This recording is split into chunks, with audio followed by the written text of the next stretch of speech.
السلام علیکم۔ کیا آپ جاننا چاہتے ہیں کہ آنے والے وقت میں کون سے ممالک جو ہیں دنیا پہ حکمرانی کریں گے اور کس چیز کو ایز اے ویپن یوز کیا جائے گا؟ کون سی ایسی چیزیں ہوں گی جس کو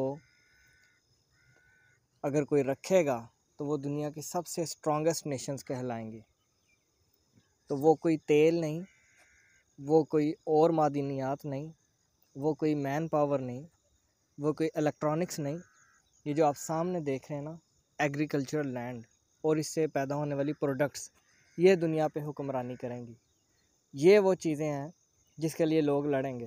خوراک، فوڈ، نیوٹریشن، چاول، گندم، پھل، ایگریکلچرل لینڈ جس سے انسان زندہ رہتا ہے۔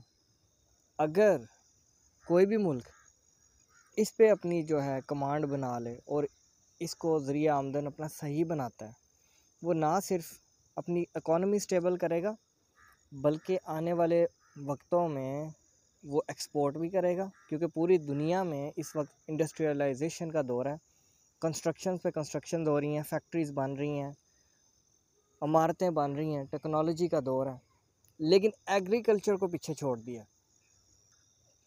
تو جو ممالک ایگریکلچر میں پیچھے رہ جائیں گے، جو ممالک فوڈ پروڈکشن میں پیچھے رہ جائیں گے، ڈیری پروڈکٹس میں پیچھے رہ جائیں گے، آپ سوچیں بھی نہ وہ ترقی کر سکیں۔ پاکستان ان خوش قسمت ممالک میں سے ایک ہے جہاں پہ اتنا زیادہ ایگریکلچر لینڈ ابھی بھی خالی پڑا ہوا ہے، لیکن اس کے باوجود ہم جو ہیں اس چیز کو سمجھ نہیں رہے اور اپنے لینڈ کو ضائع کرنے پہ تلے ہوئے ہیں۔ کنسٹرکشن کریں ٹھیک ہے، لیکن ایگریکلچر لینڈ کو ضائع نہ کریں، اس کی اہمیت کو سمجھیں۔ آپ کا ایگریکلچر لینڈ ہی ختم ہو گیا تو آپ کیسے ترقی کریں گے؟